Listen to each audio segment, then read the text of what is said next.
Hello guys, welcome to Finstock BIZTAWK. This is a channel where we talk about businesses. We give you tips and insights on how to run, start and manage your business. And today we are going to be talking about financial independence. And we're going to start with the question, how do you gain financial independence? So financial freedom or financial independence is generally assumed to be a state in which an individual or a stakeholder has sufficient wealth to live on without having to depend on income or from some of employment. So there is a guy called Robert Kiyosaki, and he states financial freedom as freedom available to those who learn about it and work for it. And if you ask your grandparents, your parents, your peers on their views about financial independence or financial freedom, you find that their response will be completely different from what they think today. So for all the generation, financial freedom tends to be synonymous, but you find that when we are talking about millennials, you find that financial freedom doesn't involve working 45 hours a week or for 40 years. They want to be financially independent early so that they can enjoy the latter half of life in the company of their loved ones. So let's look at the guide to how do you become financially independent. Number one, you need to first do the math. What do we mean by you need to first do the math? Number one, you can draw up a retirement plan only after you figure out how much wealth you need to maintain your current standard of living. And after now you calculate the current monthly expenditure and you extrapolate it to the next 20 to 30 years depending on your target retirement age. And don't always forget to take inflation into account. And then another thing you can do is the best day to start saving was yesterday, and the best day is today.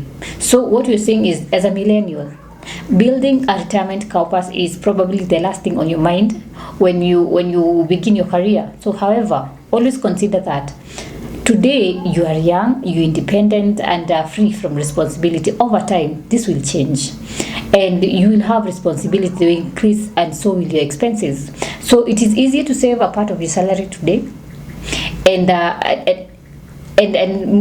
in the future, you find that as years pass and you ages closer to retirement, the stress of establishing a financial secure retired life will weigh heavily on you. And then another thing is leverage the power of compounding. What do we mean by that? Well, it may sound very complex. It's very easy actually. The power of compounding, as we like to call it, it's the golden rule of financial planning, and simply it refers to growing your wealth by earning on your previous earnings.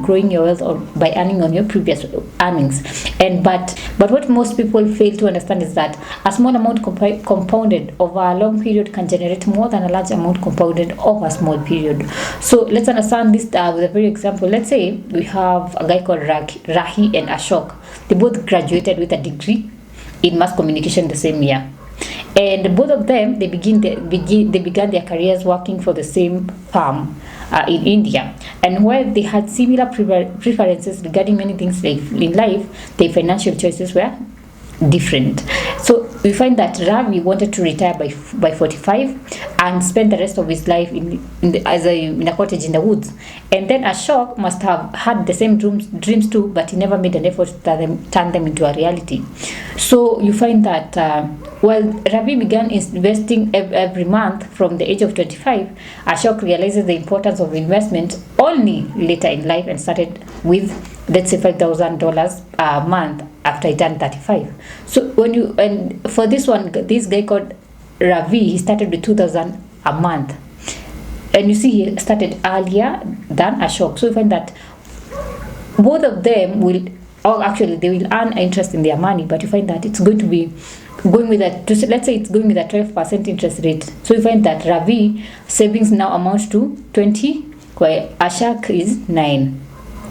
So you see, if you start today, you can consider this recommendation. Always plan ahead and redefine the idea of retirement. So those are some of the things you need to do if you want to be financially stable. We have said that first thing first is you do the math, and then you start today investing today, and then you always leverage the power of compounding.